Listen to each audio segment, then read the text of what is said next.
Right. Good morning, ladies and gentlemen, or should I say good afternoon. Thank you very much for joining this session today. My name's Vikas Aggarwal, and I'll be your moderator. I'm the Regional Head of Policy at the Association of Chartered Certified Accountants. We're a global professional accountancy body teaching the sort of next generation on finance and accountants professionals around the world. We've got a really interesting panel for you today that concludes what has been a really quite remarkable regional week on FinTech and the surrounding ecosystem. We've got 5 speakers for you today, all from a range of organizations and coming at this with a very different approach. I'm not going to take up too much more time, but just in terms of housekeeping, a couple of bits. If you can keep yourself on mute, that's great. If you would like translation, there should be a button at the bottom of your screen with a little flag on it. It should either have a British flag or a Russian flag. Just click that and you'll be able to change the language that you hear the session in. We've got we'll have a few speakers and then we'll take a 5-minute comfort break. We'll come back with a few more speakers and then there'll be time at the end for questions and answers. If you do have any questions, feel free to put them in the chat box and we'll come back to them at a later point in time. But I will, that's all I'll say for now, and just say, look, I hope you really enjoy this session. I think it's the most important one because it focuses on people. But without further ado, I would like to introduce our first speaker, and that is Assel Abdrakhmanova. Assel, would you have to unmute yourself and Yes, I'm here. Can you hear me well? Yes, we can hear you.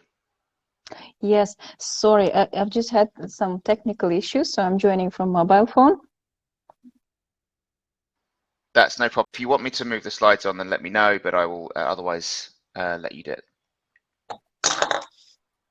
Yeah, that would be nice if one of the organizers could do that for me.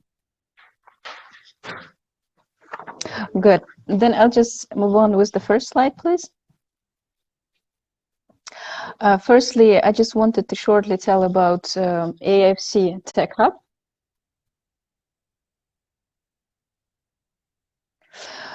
And I will make some pauses so that the translator will have time to make appropriate translations. Good.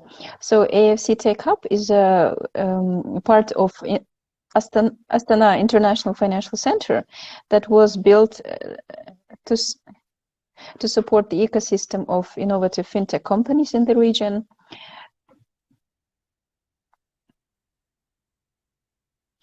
As well as to support the development of e-commerce, venture capital market, and corporate innovations, and to develop the regional fintech competence center here. Yes, if we may change to the next slide, please. Here, I just wanted to show a little overview regarding the access to IT talents in Kazakhstan.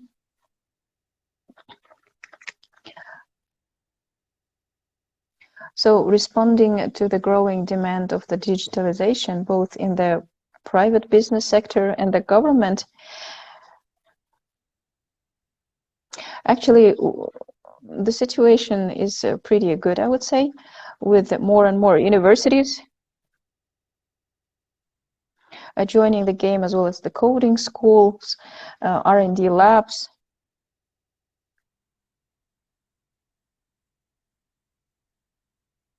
So in terms of the accessibility of this talent, in terms of the average price, overall situation is pretty good. If we may change the slide, please. And despite of that, we see a big competition for IT specialists in the financial sector.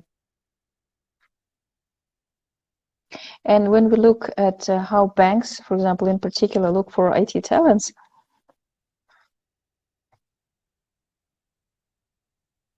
So they use maybe more traditional types of programs like affiliation with universities, coding schools.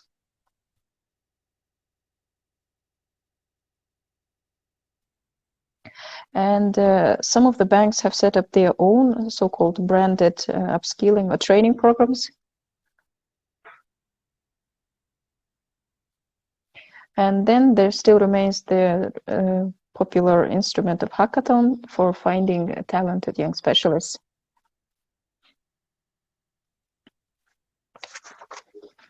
And on the next slide, we would like to note that in the global market, actually, the fintech startups are considered to be an important source of fintech talent. And on the next slide, we just wanted to show an overview of the fintech startup market in Kazakhstan.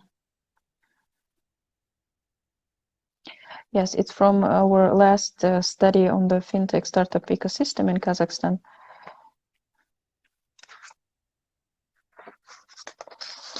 Yes, and the next slide also shows the profile of those startups.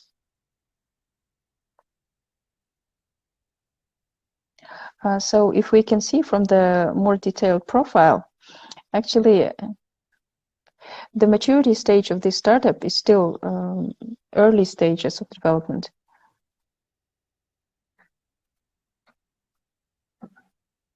And in terms of the subsectors where they're present, it's still a pretty limited range of subsectors.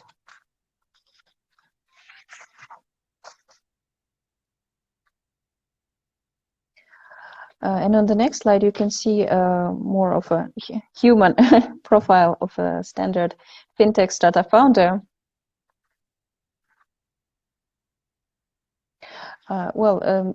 Things like age or where they live, maybe it's not that interesting.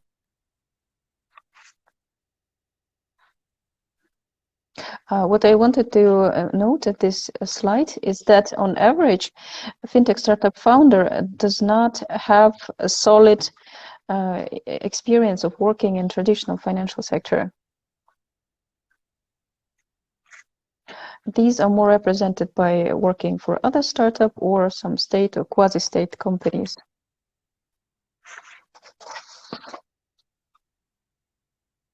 And on the next slide, you can notice that access to talent, retaining and attracting talent, is also a challenge for fintech startups themselves. Yes, and here we'd like to, on the next slide, somehow graphically show what we'd see as some sort of an optimal skill set for fintech talent.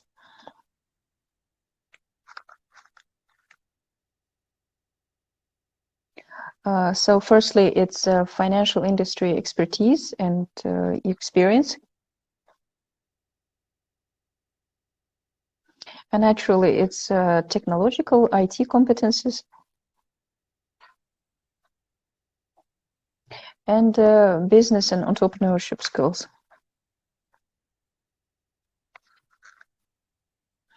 And what we have noticed from our work with large financial corporations and startups, we see that there is not a quantity, but rather a quality competence gap.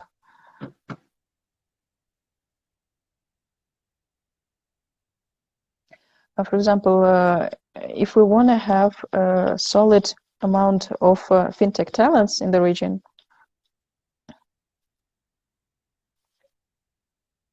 ideally, we would like to see that financial professionals have entrepreneurship and technology awareness skills. And as I've said previously, it would be good for fintech startups, especially for founders, to come from traditional financial industry.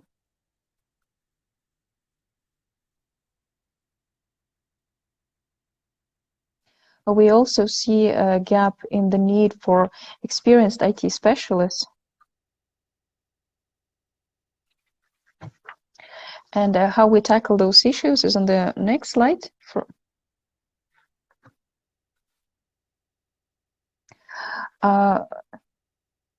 Yes, I'm heading the Corporate Innovations Unit at the Tech Hub. And what we do essentially is we build programs. We help to bring these two worlds together, fintech startups and traditional financial institutions.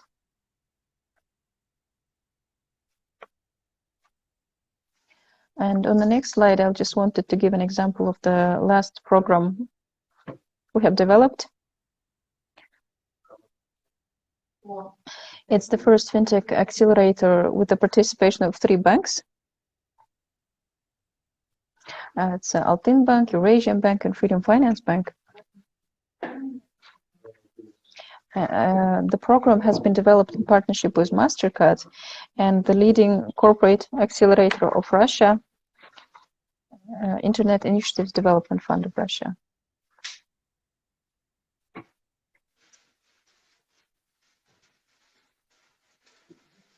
So essentially, we've collected the needs of startup solutions from these 3 banks.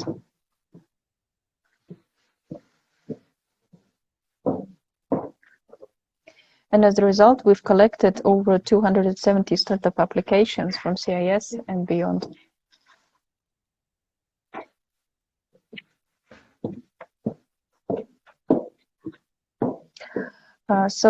To conclude, I would like to make a proposition that in terms of in Kazakhstan, it's important to work both from demand and supply side.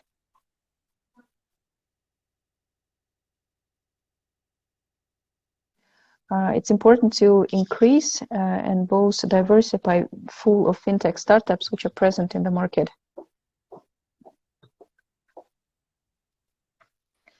And foster closer connection between financial industry and startups through different corporate innovation programs.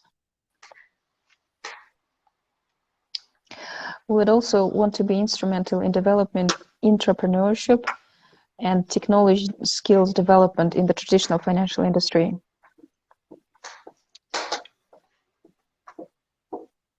So I'm going to ask you to draw to a close there, just because we've got to get through some speakers, but that has been really, really quite interesting. Thank you. Especially to hear how a government-created ecosystem is fostering a really, really, fast-paced, innovative, almost accelerator, incubator, whatever you might want to call it, to really address Kazakhstan's opportunities and challenges. I think that's the sort of leadership we need from governments to show that they're going to throw everything at this to try and facilitate not just international development, but actually their domestic development as well. Okay, well, thank you so much, Assel. I'm going to move on to our next speaker now. We have Andrey Yakimov from the Moscow Innovation Cluster. Andrey, would you be able to come online? Thanks very much.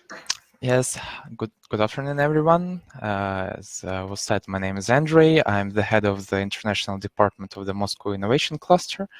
As for my presentation, I would like to start with a short introduction about MIC. We were created in 2018 in accordance with a decree of the president, and we were designed to be a platform for connecting large enterprises, small and medium companies, educational, scientific organizations, development institutions, the government, the city, more or less all the players in the innovation field. We are fully digital, so we do not have any territory, but we unite more than 30,000 companies, more than 45,000 individuals, and this is like whole Russia, 80 regions are represented. On the next slide, you can see our main goals. We focus on creating new technological companies, scaling their projects. We try to build cooperation between startups and the city. We help attracting investments. We are building infrastructure, including physical infrastructure. We're developing a huge innovation zone. And we also started working with individuals, we try to foster the ideas to make them like real business projects. Through our digital platform, i.Moscow, we provide a wide range of services. All of them are free for the participants and partners of the cluster. It's really wide range from financial measures of support to finding premises, some educational programs, and some special measures like piloting, registering patents, and so on. But as for my work, it's closely connected with startup development. The main tool that we use is called a tech contest or a tech challenge. It's a special platform, special program, apologies, for integration of innovations to meet the demands of corporations. So basically, we had 10 programs in a year. We had more than 400 participants, and totally the investments were almost $1 billion of rubles, and there were around 300 pilot projects. We are pretty proud of these results. What's special about the program? We always have an end user. Like corporations understand that all the projects are tailored to their needs.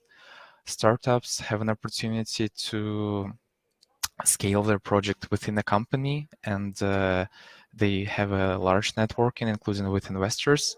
So those guys, they have a funnel of high quality projects, and that makes all the parties pretty interested in the program. You can see here a typical roadmap. It's basically like 2 months program.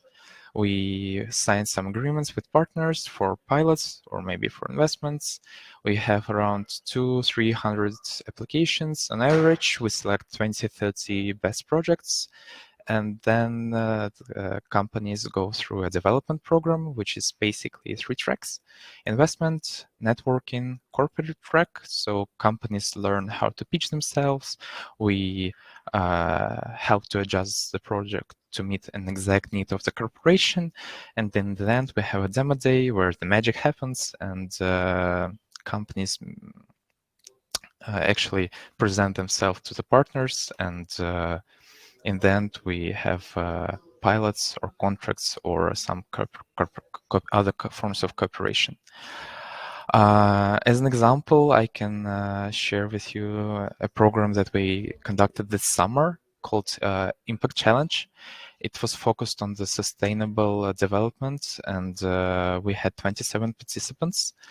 In the end, we got like 12 partnership agreements, 10 pilots. So almost all the participants actually gained something from the program.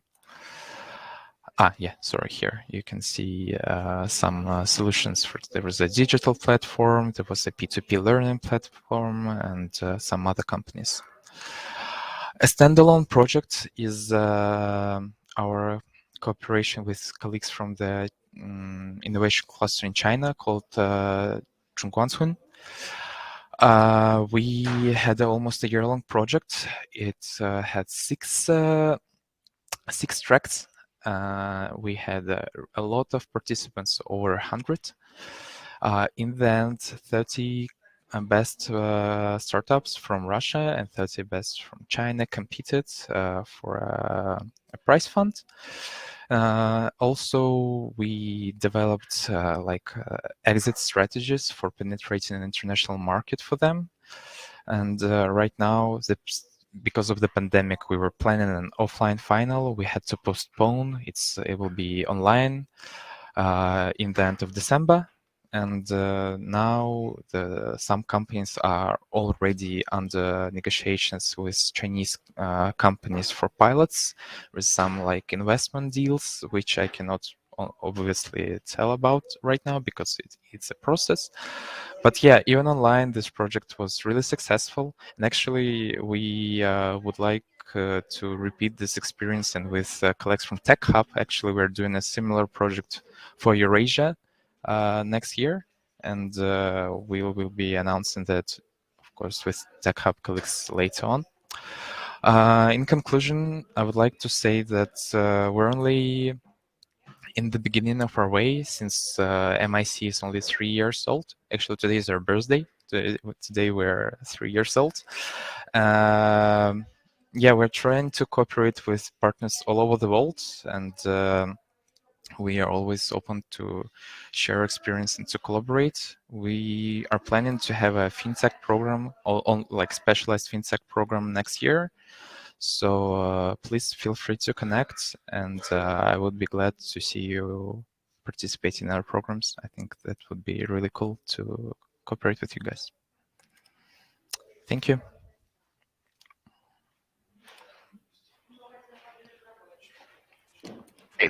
That was brilliant, and that's really, I think it just goes to show that we need a holistic approach to innovation clusters. It can't just be about the talent, it's got to be about the finance, it's got to be about sort of matching with larger partners that smaller firms may not have access to. And so it's really quite interesting to see what the innovation cluster is doing. I've had the privilege of working with the Moscow Innovation Cluster and can say that they're doing some really quite fantastic things. Look, we're now going to move on to our next speaker, and we're very lucky to have Serdar Küçükçirkin come in today, who's from an actual bank, you know, of all places, who will be talking to us today about the entrepreneurship at the unit, and how FinTech is adapting and changing their business. So, Serdar, over to you. Hello, everyone. I'd like to thank the Department of International Trade of the UK for this opportunity. And let me introduce myself first. My name is Serdar Küçükçirkin. I've been working for İşbank for 14 years. These 14 years comprise various departments, including Board of Inspectors, Project Financing Department, and finally, Entrepreneurship Unit. And let me start giving you some insights about our activities within the entrepreneurship context. Being the largest private bank of Turkey, İşbank has almost 1,200 domestic branches, around 10 million of digital customers, and physical presence across 11 countries. And when it comes to entrepreneurial activities, the roadmap seems a little bit crowded, but I'll wrap it up very briefly for you. One of the very first steps was establishing MaxTech Innovation Office in the Silicon Valley of the United States, and then in Shanghai. The aim is to scout startups, monitoring new technologies, create new opportunities, and global collaborations. In the same year, we started working with Collective House, a hotspot for freelancers and startups, to take a step in the entrepreneurship ecosystem. Soon after, this collaboration led us to start WorkUp Startup Acceleration Program, which has been on the run since then. And WorkUp gave İşbank direct access to a large number of startups throughout the years.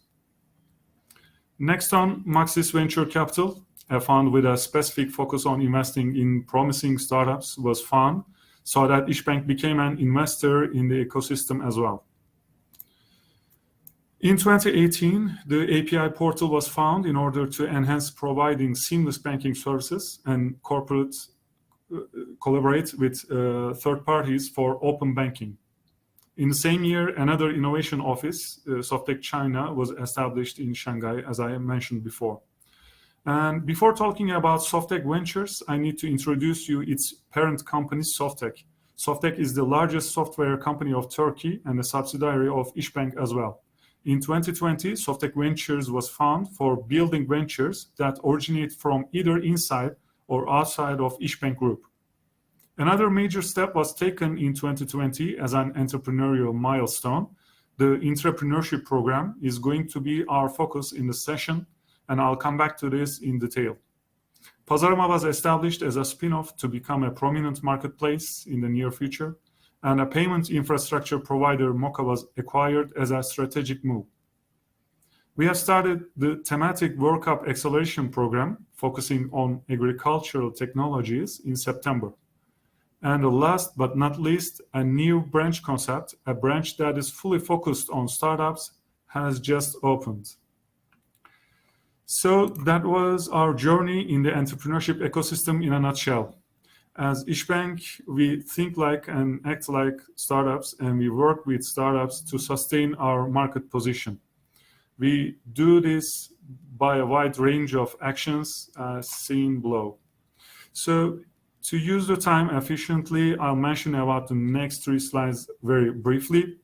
At WorkUp Startup Acceleration Program, we accept startups which are scalable, sustainable, technology-focused, and usually at an early stage.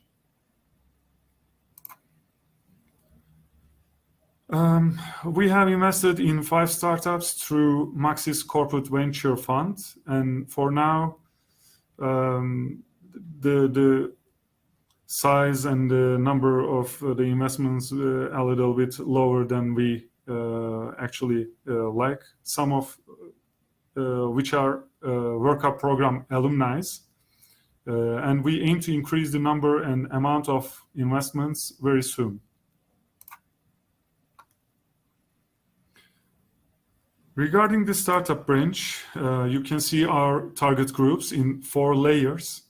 The concept has some genuine value proposals to those players.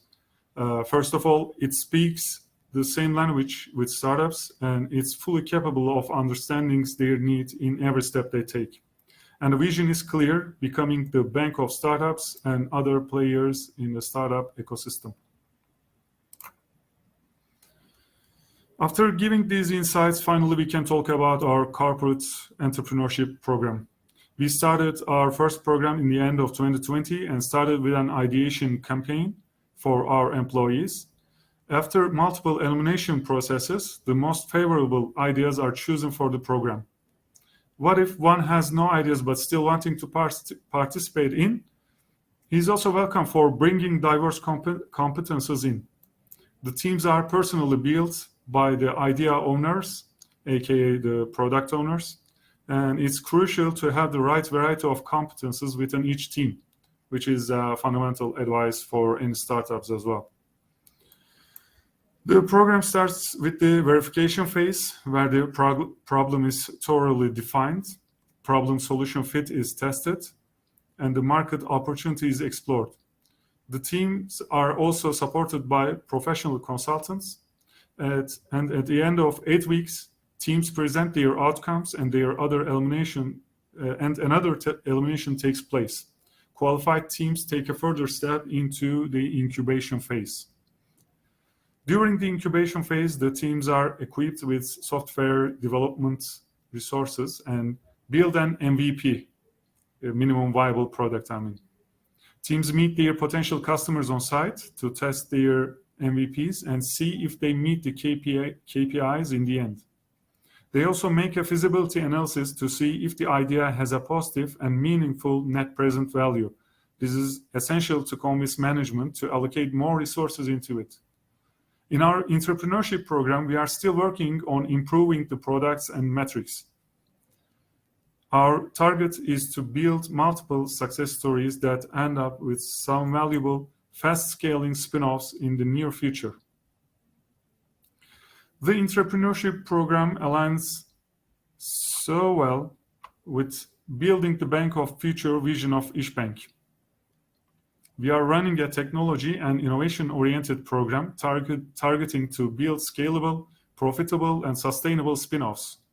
The most valuable companies list have been taken over by high-tech companies, and market value of Tesla exceeds the 9 largest car manufacturers, which have been doing the same business for about a century.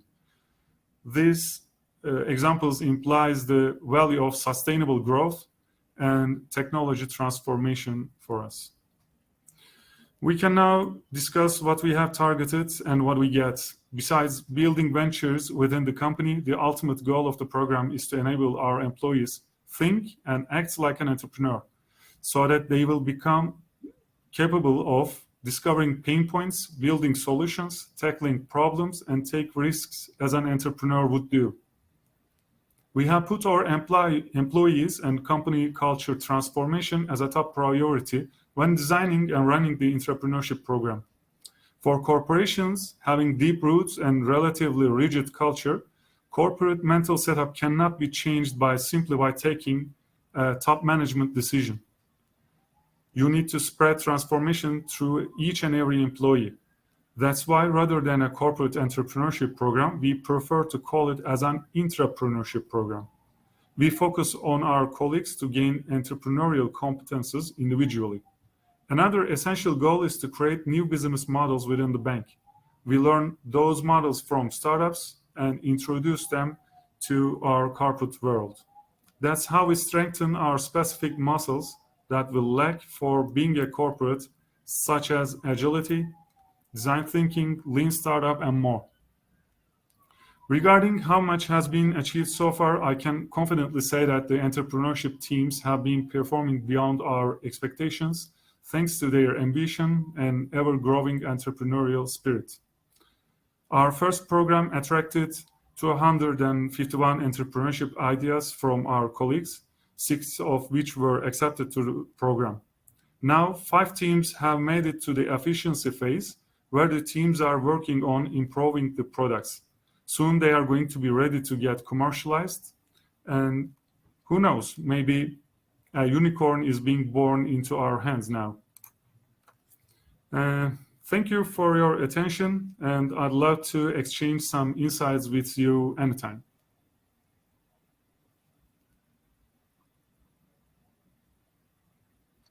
That was really fascinating. I think the question, or at least the topic there, is one that's perhaps slightly different when we think about intrapreneurship.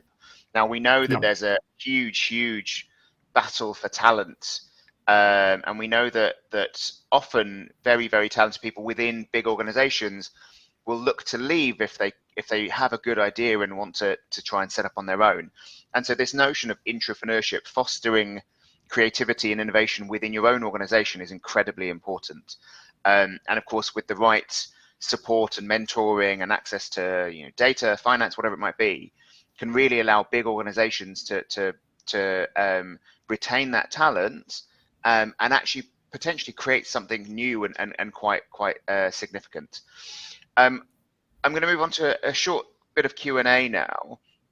I don't know if anyone in the audience has a question that they would like to ask. If they do, then please do put it into the chat box. What I would like to put out to our first 3 speakers really is what is driving the growth of particular fintechs? Are there local challenges that are being addressed by these, or is it more that they are following a global trend of organizations? So I'll put that in question. Is there a specific challenge that you've seen that has been addressed by a local fintech in the past, say, 2-3 years? And I'll start with Andrey, if possible.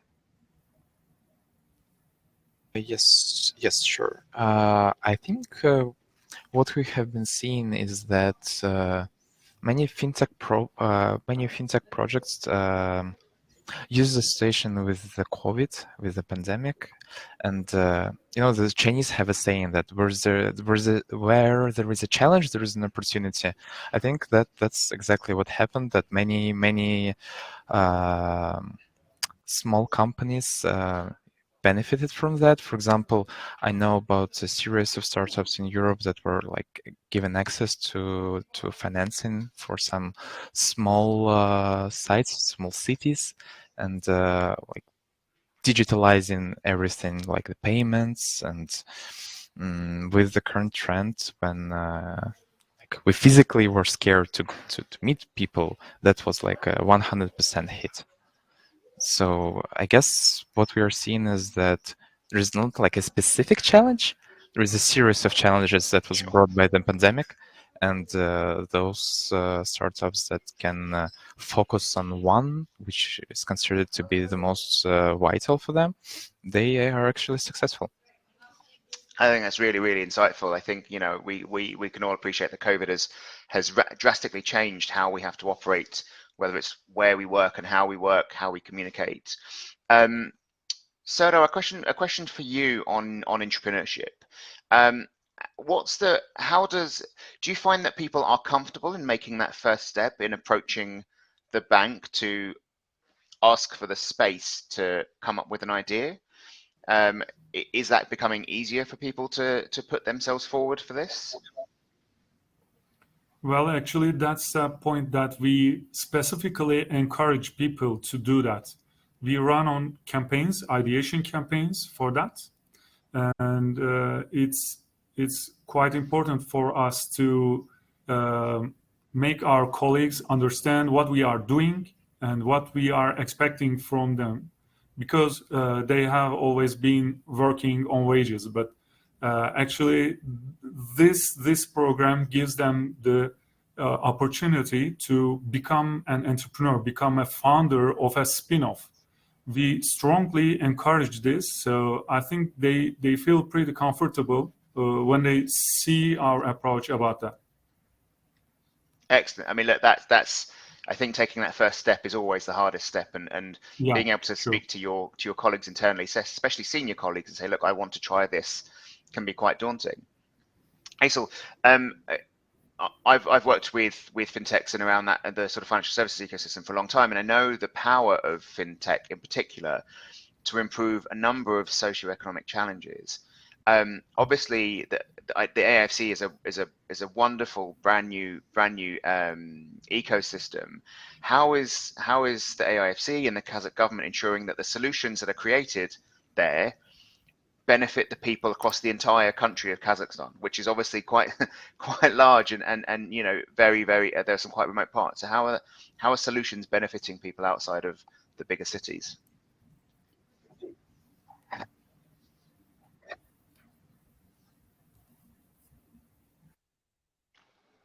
Oh, you're on mute, Assel.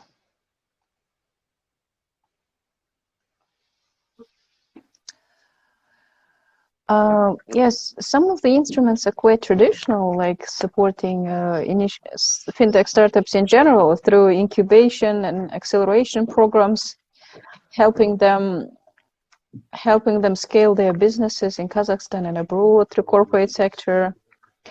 And others are more like a framework development, like developing the regulation so that ever new solutions could be developed. For example, such things like cryptocurrency exchanges or crowdfunding, which are the new instruments for the market. For example, through the instrument of crowdfunding, many small businesses could access capital in a short amount of time through this innovative instrument, which they wouldn't have been able to achieve otherwise through a standard banking system, for example. And this has been enabled by the introduction of new regulations in the AIFC, for example. Great.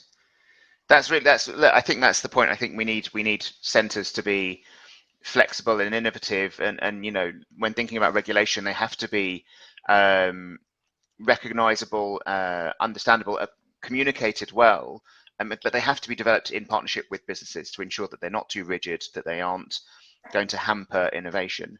I'm afraid that's all we've got time for this half. We're going to take a 5-minute comfort coffee break now.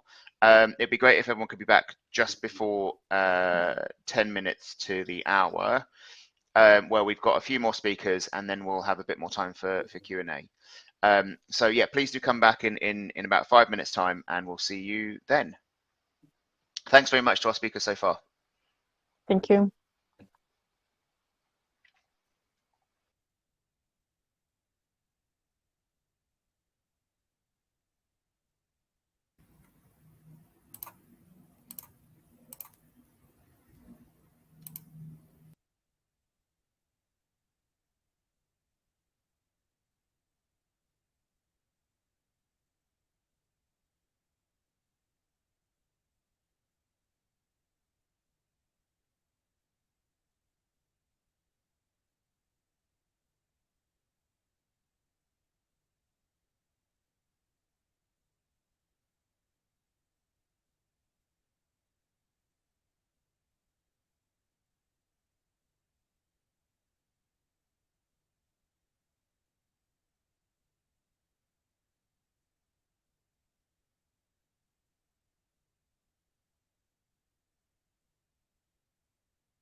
Am I already in?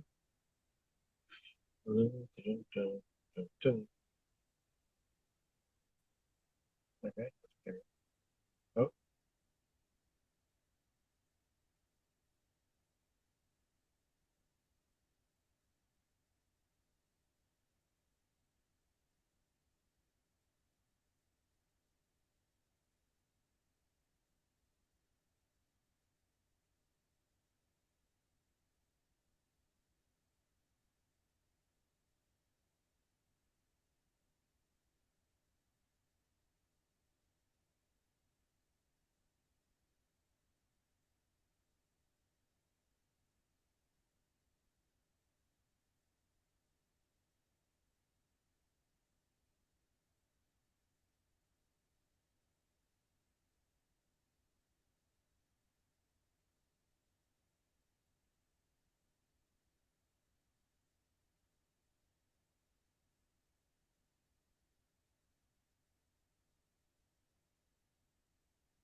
Okay, ladies and gentlemen, I think that's probably about time. We've still got a few more speakers to get through.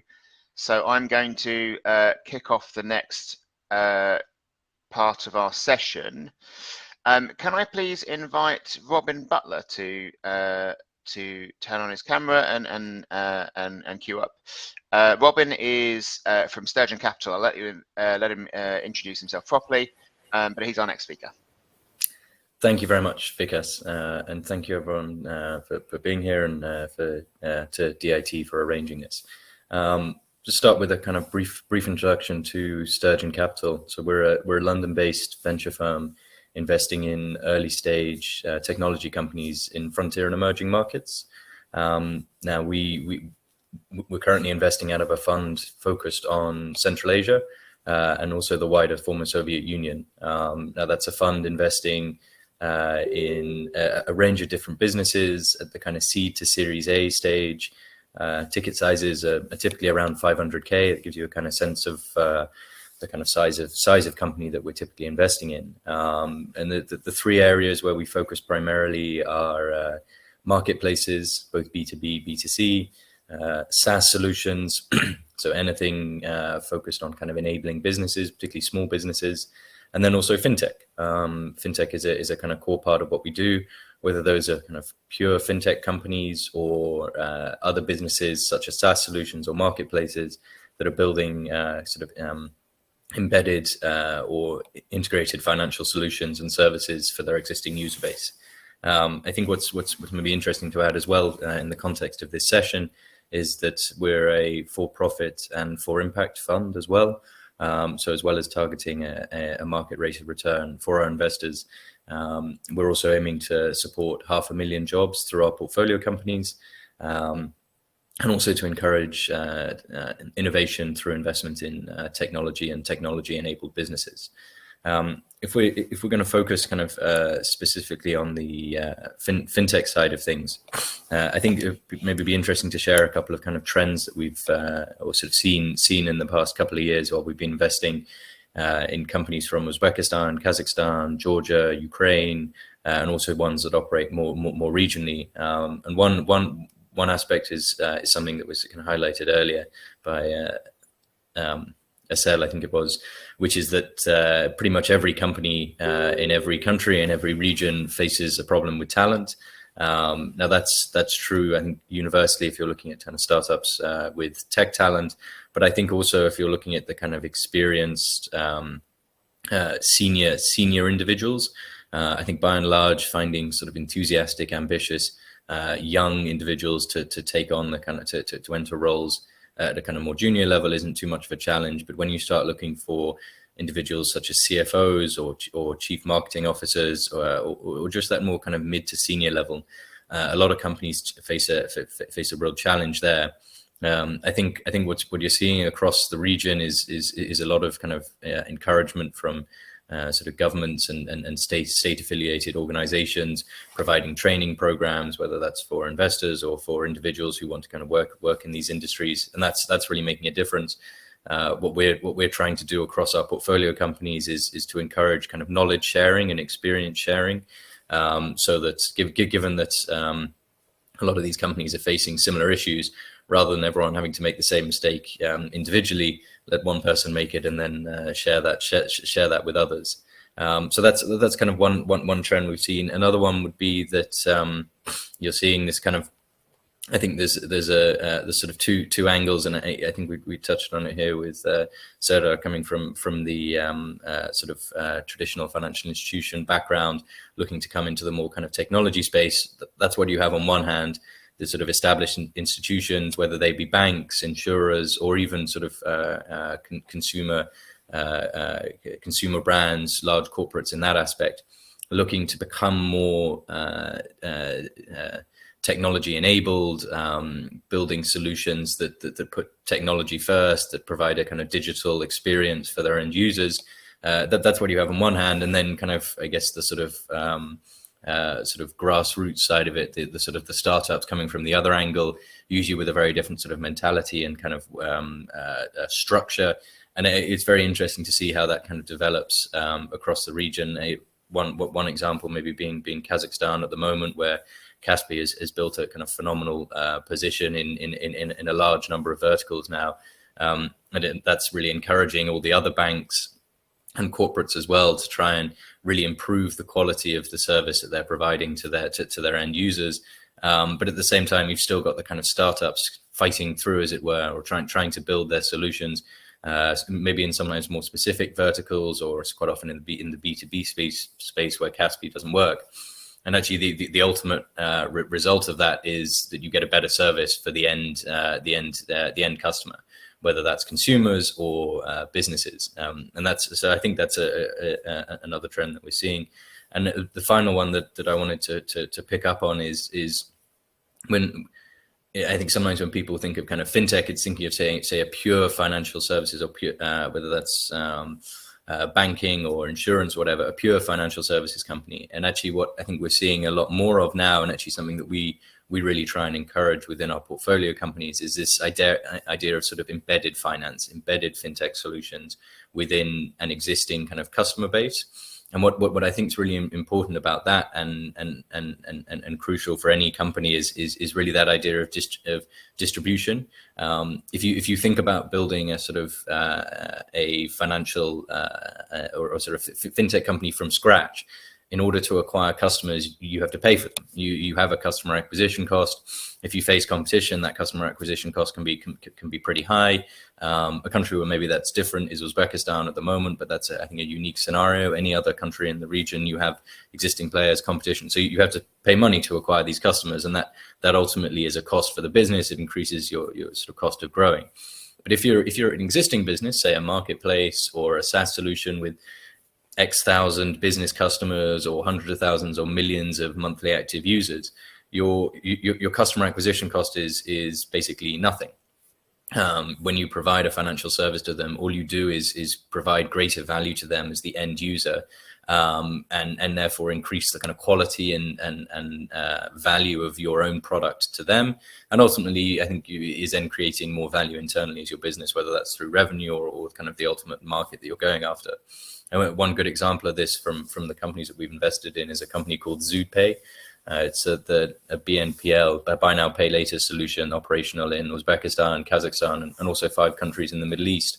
And they actually started as a B2C e-commerce marketplace. Built a user base of now it's around 8 or 9 million downloads. And then they built a buy now, pay later solution, which was originally designed to kind of drive the average order value and conversion rates on their own marketplace, but is now being rolled out offline and across other online e-commerce players. And that's a business that's just raised a 40 million Series B, and that's I think a very good example of this sort of embedded, integrated fintech solutions within an existing user base. And so something that we find very interesting, and I think something that we're seeing more and more across all markets, and I think also in Central Asia as well. So not wanting to take up too much time and to give the opportunity for some questions afterwards. Those are kind of three areas that we're 3 trends that I think we're seeing across the region in the fintech space, and happy to talk about any of them more or to take questions at the end. But thank you very much.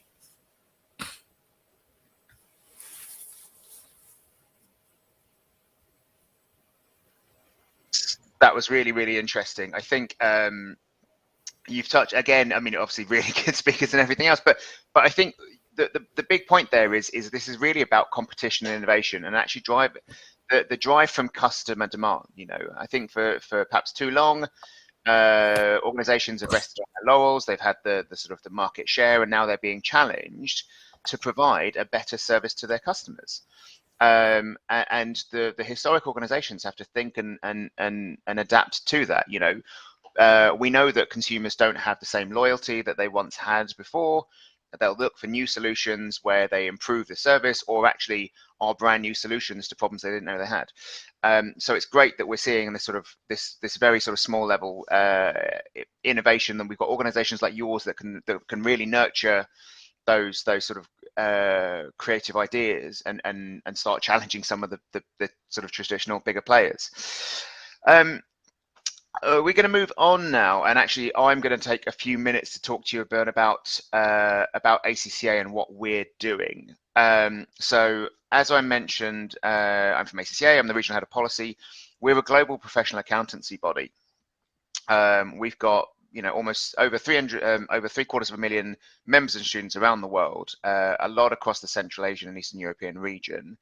The reason I'm going to talk about accountants and finance professionals within the context of fintech and innovation more broadly today is for 3 reasons. The first is that You know, we encourage our members and our students to be entrepreneurial. We see it in them anyway, that we know that they're bringing forward solutions and new ideas to change the ecosystem, the financial services ecosystem. The second thing is, many of these people work for startups, for fintech companies, and so they need to understand actually how those organizations work, what they're doing, and you know what these advances in digital technology look like, how they adapt to them, how they ensure everything that you know, an accountant or finance professional does is ready for what they are doing. You know, one particular point we look at is AI is a really good example. AI is incredibly important to our future. It uses a lot of energy, a lot of power. Its consumption, its energy consumption is massive, and that in turn has a cost, both from a financial perspective as well as an environmental perspective. So financial professionals and accountants that work in this space, in these companies, have to really understand what's going on with the nuts and bolts in an organization to add value.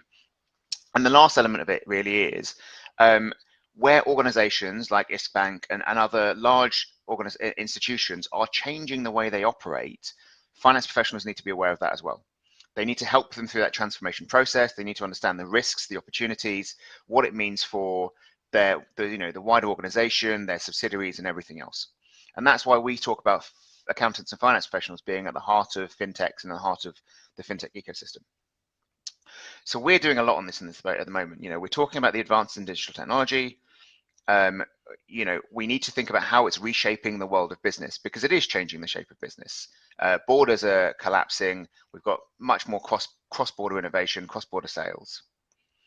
It's changing how accountants do business. Technology is actually affecting them themselves. You know, AI, machine learning, robotic process automation, cyber technology, all of this is shaping. Cryptocurrencies is still something of a challenge for the profession because of how it's purely accounted for. We need to think about that in its great whole. But we do see this as an opportunity. The reason, you know, it's going to change the way we work. Some jobs will be under threat, but actually there's more opportunity from this than there is threat. So we ask our members and our students to really embrace this and actually to work with the innovation in the ecosystem. As I mentioned, it's about transformation. This is why it's happening. Customer journeys in particular are more important than ever. We don't have customer loyalty. You've got to think about, you know, how customers move around, what they want from an organization, what they want from the experience. The rate of innovation is shifting from 5 years to 5 months. You know, COVID, it was mentioned already earlier on, has created a lot of opportunities to bring forward that innovation. It's driven, you know, the rise in cloud computing and other sort of technologies like that. The what is really important. I'll focus on culture here. You know, you cannot do this without changing your culture, and that really has to come from the top of an organization. You know, if you're going through a full digital transformation process, it is not about functions, it's about the organization. Digitalization is an enabler. It still comes down to the people, right, and the culture that they embrace. I'm not going to go through this because it's quite complicated, but the point is that you don't just bring in a new technology and that's it. It's not a solution. It has to be integrated into every part of your organization. So your business strategy, how you measure performance, how you manage data. We know that data is being produced in not just megabytes and gigabytes anymore, but terabytes and petabytes. You know, we'll soon be talking about yottabytes and zettabytes. You know, these are big numbers. Big volumes of data that need to be managed, processed, and actually analyzed. Target operating model, again, this is just to indicate that it's not about one particular area. You've got to think about your people, you've got to think about your culture, you've got to think about governance and risk. Risk is a really big area for new business models, for transformation. There's all manner of areas. You know, we've got obviously regulation risks, we've got environmental risks, we've got reputation risks. You know, that is a really big problem. And then, of course, you know, I mentioned about people and work. We are going to have an effect on people's jobs. How do we manage that as a bigger ecosystem? How do we provide new, meaningful work for those people? A bit about ACCA and our ethos. You know, we are putting digital and technology understanding at the heart of our qualification. It's been bred into our qualification. when you sit the ACCA qualification, we talk about it. We've integrated technology into how we do our exams and everything else. We're bringing out a series of certificates and CPD in particular across a number of areas. Now, cybercrime is one of those areas. So it's a big risk for finance, for organizations, especially financial organizations, where new technologies may leave gaps and be open to vulnerabilities. Finance professionals, finance teams have to be at the heart of that. They have to understand and manage those risks and actually just price them into insurance policies and everything else. Machine learning, again, I'm not going to go through it in great detail, but it's one of those technologies that is changing the way that we actually run our jobs. Right? It's going to change how we process data. Now, if you are a fintech platform and you're a consumer-facing one, and you've suddenly got 1 million customers, how do you analyze that data that they are, the way that people operate, their behaviors, their trends? How do you manage your cash flow around that? These are all really important areas for the profession to understand. Robotic process automation. Again, this is about value add. Actually, this is how do we take all the dull and redundant bits of people's jobs, automate them, make them a lot easier, make people actually enjoy their jobs a bit better. This is what technology is for. It's not about breaking people's jobs, about taking them away. It's about actually making our lives a lot simpler, a lot easier.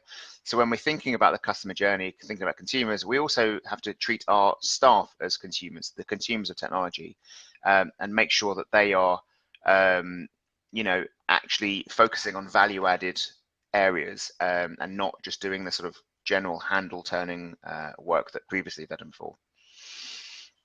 This is our series. It's like I said, it's a suite of certificates or sort of CPD modules that come out in an ACCA certificate in what we call FinTech. Now, perhaps in a sort of more traditional sense, it's not necessarily FinTech, but it's more tech fin. It's the tech that is changing financial services, but you can't take one without the other. As I said, yeah, it's cybersecurity, it's machine learning, and it's robotics and finance, all really, really important sectors. That's all you're going to hear from me. If you have any questions, I can answer them later on. Actually, you want to hear from the more interesting people. So I'm now going to hand over to Michael Boevink, who is the CCO of FinTech Circle. Michael, would you be able to come online? Thanks so much, Vikas. Thanks so much for your introduction, and thanks for your presentation. Very interesting stuff. FinTech Circle, you can go to the first slide, please. FinTech Circle is a financial ecosystem where we are the first investor company in Europe investing in FinTech startups. We got a FinTech startup program running where we educate people. But what we did to nurture FinTech talent, we created an ecosystem which is around now 200,000 members. And we did it by crowdsourcing and launching global experts and publishing that into knowledgeable books. Can you please go to the next slide, please? So what we did 6-7 years ago is coming up with the Wealth Tech book, done by around 30 to 50 writers, experts within that industry. And then we repeated that with publishing with AI, legal tech, pay tech. And every time we crowdsourced it, the most largest experts in that area, and they were able to write and co-author. The good thing about that is that you're creating an expert team that you can tap into knowledge, which is on the one side used by young fintechs, but on the other side is used by banks for digital transformation. It's okay, right? Actually, we need that help. So to give you an example, the PayTech book was written on the payment side. In combination with Societe Generale, we launched that within their organization as well. But we also had around 50 experts writing about the latest infrastructure movement from payments, plumbing, etc., into the PayTech industry. Can you go to the next slide, please?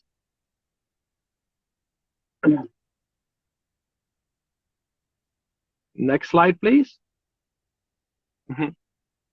Thank you so much. So we repeat that process to keep everyone up to date for the latest knowledge. And that's one of the biggest challenges in FinTech. The market is going so quick that there is no perfect course or study or university study to do. So you need specific entrepreneurs programs. You need to share knowledge. We even see co-opetition coming in a rapid level, that just people start to partner with each other to share the knowledge within the industry, as well as cross-border. Next slide, please. So, are you equipped for the next fintech revolution? The last 2 years, we already seen that sustainable energy, responsible fintech is coming up really rapidly. So on top of our book with experts, we decided to create all the experts on sustainable energy. That can be from agri-tech, so agricultural technology, where we help farmers getting their cattle on a mobile phone, which is very friendly and sustainable, but also to have carbon offset applications, which we see more and more coming in the industry. So we created a video production of that, where we again get as many experts of that industry to promote and share that knowledge within nurturing fintech people. Next slide, please. So what we now see is, if you see what is now in the fintech revolution, one of the most important things is to disrupt the industry and to keep on moving forward. We keep on repeating a little bit the same, but we just see that sharing the knowledge, co-opetition, so competitors even joining in knowledge, is quite important to get to the next level. And then we consistently educate and train companies to get there. So we got this educational program as well, where we help from a different angle to say, okay, where do you lack knowledge on which subject? And then people join in on that as well. And because we're investing in startups, we also get that latest knowledge, and we can bring that towards corporate organizations as well. So you're getting a bit of a bridge of both of best worlds to get that going in the industry. Next slide, please. So what we see on the FinTech Challenge, what the good thing about Eastern Europe and Central Asia is government focus is really there. If it's Kazakhstan, Uzbekistan, we just opened in Georgia as well. We see Russia. The government is really stimulating FinTech, so that's good.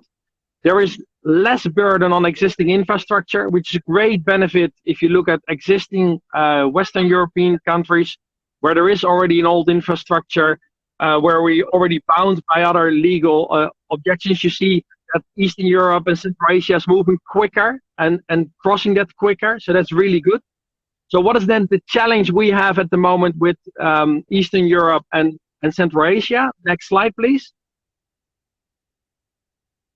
Is language and culture still seems to catch up. And that language, I don't mean that they don't speak English. That's there.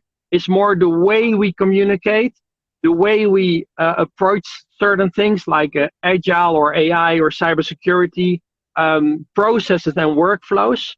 And that still needs to catch up in Eastern Europe and Central Asia, but it is getting there. If you look at the ecosystem, and London is, of course, an excellent example, but it's getting more in Glasgow, in up north, Manchester has owner. What you're seeing is that there's a complete system of legal people, regulators, mentors, network events, training. And what you have there, and that's something I would also recommend in Eastern Europe and Central Asia, is that it just helps if you create those events. We can basically go every day to a network event to learn from the latest technology, and that just helps with sharing the knowledge again.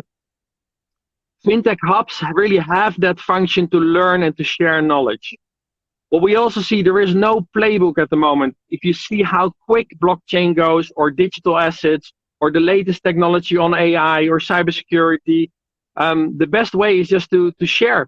We launch insight papers, we share presentations, we help with digital transformation sessions. And that's all because if you want to nurture FinTech talent, you need to share and give away as much knowledge as you have. And that's quite different approach than was in the old days, where you say, okay, I go to the university, I learn a subject, and I'm well equipped to go into the market with that subject. These days, you just need to be on top of the things. We're obsolete before we know it, so I read a lot about those information myself. Next slide, please. Thank you so much. Responsible FinTech will actually be premiered on the 1st of December. There you will see a lot of companies from all over the world presenting about sustainable energy, which is one of the biggest trends at the moment in the market. We see carbon offset programs running a lot, and I think for FinTech talent, that's one of the latest trends we need to be up to date for. What Robin Butler from Sturgeon also said, embedded finance is also one of the big trends as well. So we should be full on top of that as well. I would like to thank you for your time. I hope it's not too long, and thanks so much. If you have any questions, please refer to us. Thank you. Michael, thank you so much. I think some really salient points there, certainly around the culture and language of things. I think we need people to be talking on the same page, as it were. Everyone needs to sort of upskill at the same time, and I think that's the point that we sort of look at as an accounting profession. You need to know what these terms mean. You need to know what they are. You need to understand how to support and provide that advice, to be a good mentor in terms of business growth, but also actually to see how the business is working overall. We're coming to the end. I think we're going to take just a few minutes for Q&A. Again, if anyone has any questions for the speakers, please do put them into the chat now. But I might actually take the opportunity to ask a couple myself in case anyone wants to put something in. Robin, with Sturgeon, are you seeing growth? Where are you seeing the greatest growth across Central Asia? I mean, you mentioned Kazakhstan, but are we seeing more in some of the sort of smaller countries in Central Asia, or the sort of lesser known countries for innovation? Is there more liberalization going on there? I think it kind of it varies in terms of the type of companies that people are trying to build. I mean, if you look at somewhere like Georgia or Armenia, your sort of local market is so small that it'd be just very difficult to build a meaningful business there. Particularly if you can build a very nice business, you can solve a problem very effectively, but if it's just a Georgian company, it probably isn't going to attract the interest of it won't attract the interest of investors such as us that are sort of looking at sort of a kind of just a higher multiple of returns. So in countries like that, we're seeing a lot of companies that are kind of focusing regionally. Some that focus just say on Western markets, but a lot are kind of looking at the sort of CIS region as a whole and saying, well, what's a solution we can provide that will service all those markets? There's a couple of companies I know in Georgia, for example, that are doing just that. Then if you look at, say, a larger market like Uzbekistan, I think Uzbekistan is maybe quite a unique situation, and given you're only sort of five years into their sort of liberalization and opening up since Mirziyoyev came to power. And there is different. I mean, you have very limited existing financial solutions or financial services, particularly for consumers. So everything is kind of starting from scratch. There's a lot of innovation coming from within some of the main banks, but it's still state-owned banks control 80% of assets. So it's a kind of I'd say breaking out from very much a sort of standing start. Kazakhstan would be different again. I think Kaspi has shown what is possible in this region, particularly in the sort of fintech space, and by being more than just one solution. I mean, building that kind of super app idea, having their marketplace, the payments, and the sort of fintech side. That shows what it is possible to build by having that. And I mean, what the success of their IPO in London is really fantastic, I think, for the region as a whole, and for attracting more investors. So I think sort of each country is different, and that's not a hugely helpful answer, I know, but where the smaller ones tend to be looking more regionally, I think in some of the larger ones, there's still that regional ambition, but there's maybe a larger opportunity at home to be targeted first to really build a significant business. Yeah, look, I agree. I think, but actually, with these companies, if the regional approach is clearly the better approach, because you don't have the same borders and the same infrastructure and logistics issues that a traditional bricks and mortar organization might. Yes, there are cultural appreciations, there'll be local regulation to work on, but a lot of the legacy costs that organizations previously had faced, they're just not there anymore. Michael, a question for you. The traditionally, even within the sort of fintech space, the innovation space, has said that, you know, if you want to grow, if you want to have access to money, you've got to be in or near London or Moscow, or, you know, or the sort of the big capitals, the country capitals.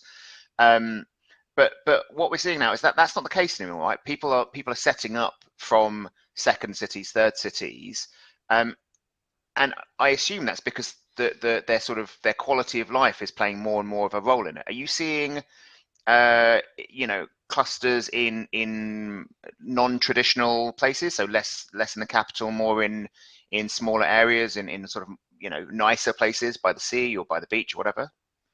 No, absolutely. I think if you just only take UK only, we see Portsmouth, Bristol coming up. We see the Manchester North cluster coming up. Scotland, Glasgow, of course, with Edinburgh has also a good cluster. Investors are less interested where you're based, so you don't have to be based in London. The advantage of central cities like London is that it's a bit quicker, right? It's always a bit quicker in general. So if you want to meet quick people, we always say then it's always San Francisco, New York, London, Hong Kong, Singapore, Moscow for the Central Asia part, because you meet quicker the right people. But we do see the amount of fintech hubs coming up really quick, and also in Europe, it can be Lisbon is really good at the moment. We see Georgia in Eastern Europe coming up as a port towards Kazakhstan, Uzbekistan, which is quite interesting as well. So yeah, we see more and more small hubs coming up. If you look at the centralization of money, then I still think that 80% of that money still comes from cities like London and Moscow, just because practical purposes on that side. But where your company is based is of less interest to the investor. That's important to note. I think for the audience here, you know, if you've got an idea, you don't have to be in the capital city. Go and work by the beach. You know, COVID has really shown us that we can work a lot more flexibly, remotely, and, you know, from our home, or from well, even from different countries. So if you have a good idea, don't feel the need to be in the sort of capital city. Yes, that's where the money is. You may have to travel to get there for meetings, but actually you've got the freedom to work almost from wherever you want. I'm just slightly conscious of time. We've got a few minutes left. I don't know if anyone in the audience has a question, or if any of the speakers have any sort of final remarks that they would like to make, or just pick up any points that have been discussed. No, in which case I will probably call time there, I think, and say just a huge thank you. Well, firstly, to all of our speakers today. I think you've got a really good range of insights. One, in that, you know, we need to build a good ecosystem. Two, that governments need to work with these ecosystems to ensure good regulation. Three, that entrepreneurship within large organizations is incredibly important to foster. So if you have a good idea and you work for a big organization, try and find somebody that will listen and see if you can build your idea there. It's also a bit of a war for talent on that basis, that, you know, we've got to keep good people in our organization. There's a constant battle for it. I think we've seen that the regional approach to innovation is incredibly important. So even if you're in a country with a relatively small population, you can still build a product that will span borders and take you there. And then, of course, everyone needs to learn, I think, probably equally at the same time. We need to understand the terms. We need to understand the direction of travel, what is driving the change in business and the change in behaviors, such that we can actually build a good ecosystem. Professions like ours, the accounting and finance profession, the legal profession, the marketing profession, all of the supporting and ancillary services have to raise their game as much as the fintechs do themselves. And so, yeah, so I think it's really about sort of building that sort of collective ecosystem. Universities will play a big part in this.